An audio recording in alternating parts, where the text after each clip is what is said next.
तो गाइज आपके सामने आप देख रहे हैं कि इस टाइम एसआईआर का जो मुद्दा है ना, इस टाइम बहुत ज़्यादा चर्चा में चल रहा है। तो बहुत से लोगों के जहन में ये सवाल है कि एसआईआर जो है इसको भरना चाहिए या नहीं भरना चाहिए, इससे क्या होगा, या जो नहीं भरेंगे उनको क्या क्या नुकसान होंगे। तो दोस्तों मैं आपको बता दूं, एसआईआर का मतलब है स्पेशल इंटेंसिव रिवीजन।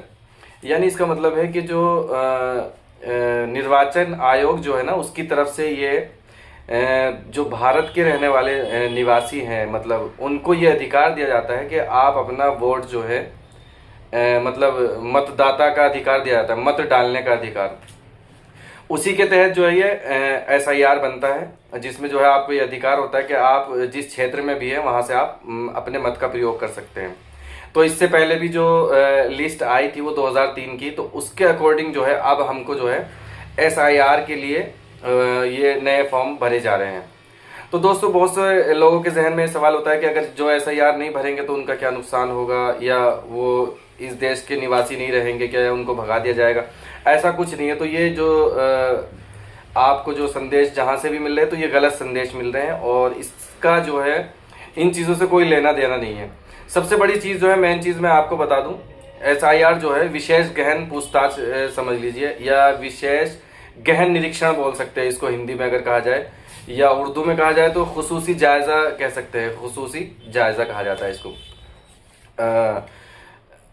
खुसूसी गहरा जायज़ा कह सकते हैं। ठीक है दोस्त। तो मेरा कहने का मतलब ये है, एसआईआर जो भरा जाता है उसमें उसके अकॉर्डिंग जो है 2003 के अकॉर्डिंग जो रिपोर्ट मतलब मतदाता सूची आई थी, उसी के अकॉर्डिंग जो है इस समय जो है एसआईआर के फॉर्म भरे जा रहे हैं। अगर आपका नाम 2003 की सूची में नहीं है तो इसका मतलब ये नहीं कि आप एसआईआर का फॉर्म नहीं भर सकते। तो उसके लिए जो है गवर्नमेंट ने आपको जो है फॉर्म 6 का जो है फॉर्म 6 भर के अपने बीएलओ के द्वारा उसके मतलब हस्ताक्षर कराकर उसकी रिसिप्ट लेने के बाद फॉर्म 6 भरने के बाद जो है आप एसआईआर में आने वाली जो लिस्ट होगी मतदाता सूची, उसमें आपका नाम शामिल कर दिया जाएगा। ठीक है। और यदि जो बंदे अभी 18 साल की आयु में इस वक्त आए हैं, मतलब इस समय जो है 18 साल के हुए हैं, तो उनके लिए क्या प्रावधान है। यदि आप 18 साल के हो चुके हैं इस समय, तो आपके लिए भी यही है कि आप जो है चाहे तो आप ECI करके जो है ECI.net पे जाके, ये वेबसाइट है, वहां पे जाके आप फॉर्म फिल कर सकते हैं नए मतदाता की सूची में। ठीक है। यदि आप पुराने मतदाता है और आपके मतलब आपका नाम वोटर लिस्ट में नहीं है, 2003 की मतदाता सूची में नहीं है, तो उसका एक सीधा सा आपको क्या करना होगा, आप सीधा जो है अपने पिता, अपनी माता या आपके रिलेटिव जो भी कोई है आपके घर में जिम्मेदार लोग, उनका जो VID नंबर होता है, मतलब वर्चुअल ID जो होती है, उसमें पहचान पत्र जिसको बोलते हैं, एपिक नंबर होगा उसका, उसके थ्रू जो है आप अप्लाई कर सकते हैं। और अप्लाई करने के बाद उसको आप दो तरीके से अप्लाई कर सकते हैं, एक तो ऑनलाइन और दूसरा ऑफलाइन। तो ऑनलाइन अप्लाई करने के लिए आपको क्या करना पड़ेगा, आपको जो है डायरेक्ट आप जो है मोबाइल से भी जा सकते हैं, और मोबाइल के अलावा आप क्या बोलते हैं कैफे पे जाके भी आप वहां पे अप्लाई कर सकते हैं। अप्लाई करने का तरीका ये है कि आप सीधा जो है इलेक्शन कमीशन की जो है वेबसाइट है उस पे जाइए, उसका एड्रेस है www.eci.net। उस पे जाने के बाद जो है आप वहां पे आप देखेंगे, वहां पे पहले अपना नाम सर्च कर लीजिए। अगर आपका नाम नहीं आता है वहां पर, तो आप उसको जो है अपने घर वालों के थ्रू, जो है आपके जो बड़े लोग हैं जिनके मतदाता सूची में नाम आ चुका है, उनके एपिक नंबर डालने के बाद जो है आप अपना फॉर्म फिल कर सकते हैं। लेकिन दोस्तों एक चीज का ध्यान रखिएगा, आपका UID नंबर, जो आपका जो पहचान पत्र का नंबर है, वो लिंक होना चाहिए आपके पहचान पत्र का जो है, मतलब पहचान पत्र जो है आपका आपके मोबाइल नंबर से लिंक होना चाहिए, तभी आप ऑनलाइन फॉर्म एसआईआर का सबमिट कर सकते हैं। यदि आपके पास एसआईआर का फॉर्म मतलब अगर आपके पास जो है पहचान पत्र में आपका नंबर, मोबाइल का नंबर उससे अटैच नहीं है, तो आप एसआईआर का फॉर्म ऑनलाइन नहीं भर सकते। दूसरा तरीका और है ऑनलाइन, उसमें आपको करना ये होगा कि आपको पहले अपना नंबर जो है उससे अटैच कराना होगा, मतलब अपना जो पहचान पत्र है उससे आपको जो है अपना नंबर जोड़ना पड़ेगा। उसको जोड़ने के लिए फॉर्म 8 भरना पड़ेगा, वो भी आपको ECI.net पे जाने के बाद भरना पड़ेगा।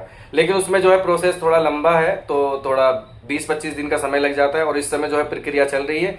5-6 दिन का समय बाकी है, जिसमें आपको जो है सबसे अच्छा तरीका रहेगा कि आप जो है किसी भी जनसेवा केंद्र पर जाइए।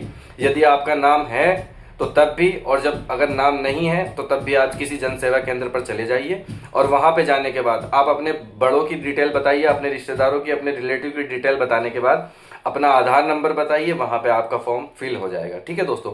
दूसरी चीज है, अगर आप ये भी नहीं कर सकते तो आप अपने ग्रामीण क्षेत्र में हैं तो आप अपने बीएलओ के पास जाइए। ठीक है, और जाने के बाद वहां पे पूरी डिटेल आती है, आप ECI.net से भी निकाल सकते हैं। यदि किसी के पास डिटेल नहीं है तो आप मुझे जो है मैसेज कर सकते हैं, मुझे बता सकते हैं आप कहाँ के रहने वाले हैं, कमेंट बताइए, मैं कमेंट कीजिएगा, मैं आपको बता दूंगा कि आपके बीएलओ का कॉन्टैक्ट नंबर क्या है, आपके बीएलओ का नाम क्या है। ठीक है, तो ये डिटेल आपको मिल जाएगी, उनसे आप कंफर्म कर सकते हैं। तो फॉर्म जरूर भरिएगा, क्योंकि अगर आप फॉर्म नहीं भरेंगे तो इससे आपको नुकसान ये होगा कि आपका नाम मतदाता सूची में नहीं आएगा, सिर्फ एक सबसे बड़ा यही नुकसान होगा। दूसरी चीज, आपके दिमाग में ये सवाल होगा कि अगर फॉर्म नहीं भरेंगे तो क्या आने वाले समय में ये फिर से मतलब हम भर पाएंगे? तो हाँ, इसका जवाब ये है कि आप आने वाले में समय में भर तो पाएंगे मतदाता सूची में अपना नाम, लेकिन उसका सबसे बड़ा नुकसान ये होगा, इस समय आसानी से आप भर सकते हैं, लेकिन आने वाले समय में आपको चक्कर लगाने पड़ेंगे और बड़ी मुश्किल से ये SIR की जो प्रक्रिया है आपको करनी पड़ेगी। तो दोस्तों, मैं आपसे यही कहना चाहूँगा, यदि आपको कोई इस संबंध में कोई जानकारी चाहिए तो आप कमेंट कर सकते हैं और पूछ सकते हैं कि इसके लिए हमको क्या करना है। ठीक है, बाकी सारी डिटेल अगर आप चाहें तो एप्लीकेशन भी है इसकी, मैं आपको उसका लिंक दे दूंगा, आप मुझे DM कीजिएगा, मैं आपको बता दूंगा कि किस एप्लीकेशन से ऑनलाइन इस प्रक्रिया को पूरा किया जा सकता है। बाकी ऑफलाइन के लिए BLO से संपर्क करें अपने नज़दीकी। यदि आपको इस विषय में कोई और पूछताछ करनी है तो आप उसके बारे में मुझसे जानकारी ले सकते हैं, लेकिन इस फॉर्म को इग्नोर ना कीजिएगा, SIR का फॉर्म जरूर भरें। धन्यवाद दोस्तों।